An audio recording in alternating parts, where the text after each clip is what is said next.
Cells are the basic structural and functional unit of organism. Human bodies contain like tens of trillions of cells with hundreds of specialized cell types. Cells combine to form tissues, tissues combine to form organs, organs cooperate in an organ system. A neuron, a muscle cell, a bone cell share a basic cellular plan, but yet they have different structure and specialized internal organization which suits their specific jobs. Because most cells are so small that they cannot be visualized with a naked eye, we need light microscopes to magnify and resolve cellular details. The objective lens provides the main magnification, while the ocular lens enlarges the image for viewing. Images obtained from a microscope are called micrographs. Robert Hooke examined thin cork in 1965 and used the word cell because the empty compartments reminded him of small rooms. Anton van Leeuwenhoek later observed living microorganisms, which he called animalcules, with the help of a handcrafted microscope. Later in the 19th century, Schleiden and Chevan argued that plants and animals are made up of cells, and Virchow later gave the principle that new cells arise from pre-existing cells. So that's how continuity of life is maintained from cell to cell. Here you will get your first question in the quiz, which is, what familiar structure did I say inspired Hooke to name the compartments as cell? So the answer is, those cells were called cells because they reminded him of small rooms. This diagram maps the major parts of an animal cell. Plasma membrane forms the boundary of a cell. The nucleus stores most of the DNA. The space between the nucleus and plasma membrane is the cytoplasm, in which different cell organelles cooperate and perform cellular functions while also maintaining their individual functions. Plasma membrane is a fluid phospholipid bilayer which contains proteins, cholesterol, and surface carbohydrates. Its hydrophobic interior creates a selective barrier, while the membrane proteins transport substances, receive signal, and catalyze reactions while also anchoring the cell. Microvilli are the folds in plasma membrane that are supported by cytoskeleton. In the small intestine, these microvilli expand the surface area, thereby allowing more and more transport of material from the lumen of the small intestine into the cells of small intestine. Cytoplasm includes everything between the plasma membrane and the nuclear membrane. It includes cytosol, cell organelles, cytoskeleton, and suspended material.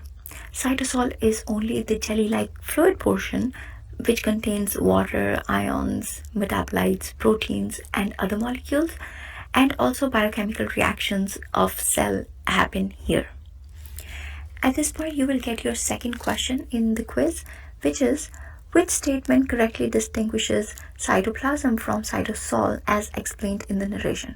And the answer is, cytoplasm includes cytosol as well as organelles outside of the nucleus. The cytoskeleton is the dynamic network of proteins that maintain cell shape, secure organelles, allow cell movement, and enables the movement of cytoplasm and vesicles. Microtubules built from tubulin protein form the tracks for proteins to move from one end of the cell to the other, help position organelles, form the mitotic spindle, and support cilia and flagella. Actin microfilaments support the cell cortex. Shape change is also done because of actin molecules. It helps in contraction and also cell movement. Cilia and flagella are membrane-covered projections from the plasma membrane, and they are supported by microtubules. A human sperm uses one long flagellum for propulsion. Many epithelial cells especially those lining the respiratory tract and reproductive tract, have numerous short cilia that creates movement of mucus across the cell surface. The nucleus stores most of the cell's genetic information. Its phospholipid double membrane nuclear envelope is continuous with the rough endoplasmic reticulum, and it contains pores that regulates passage of ions, molecules, and RNA in and out of the nucleus. DNA associated with protein forms chromatin, and then these chromatins condense to form visible chromosomes during the cell division. Nucleolus is a darkly stained region inside the nucleus that produces ribosomal RNA, and this ribosomal RNA then makes the subunits of ribosomes. Endoplasmic reticulum is an interconnected membrane network. Ribosomes on rough endoplasmic reticulum synthesize proteins for secretion, membrane integration, and those destined to reach certain cell organelles. The proteins begin folding and begin modification inside the endoplasmic reticulum. While smooth endoplasmic reticulum, they lack ribosomes, so their main function is associated with lipid and steroid biosynthesis, detoxification, and calcium storage. So your question here is, in the endoplasmic reticulum diagram, which structure did I encircle during narration? So here I'm encircling ribosomes to emphasize that ribosomes are also attached to endoplasmic reticulum, and that's where they can also synthesize proteins. Proteins and lipids arrive from the rough and smooth endoplasmic reticulum respectively at the Golgi. So Golgi receives the proteins and lipids synthesized in ear. These lipids and proteins are further modified in Golgi. They are sorted in cargos and they exit Golgi in tiny vesicles. These vesicles are then directed towards the membrane or directed for secretion, or they might be directed towards lysosomes or other cell structures. Lysosomes are acidic membrane-bound compartments that contain digestive enzymes. They break down macromolecules, damaged organelles, and material brought into the cells. Calling lysosomes garbage disposal or suicide bag is memorable, but it's incomplete. Lysosomes are controlled recycling centers that return useful building blocks to the cell and participate in signaling and cellular defense. Peroxisomes are single membrane organelles that carry out oxidation reaction. These reactions may produce hydrogen peroxide, which is then converted into water and oxygen by the enzyme catalase. Peroxisomes also participate in detoxification, particularly in liver cells. Unlike lysosomes, they do not use an acidic collection of digestive hydrolases.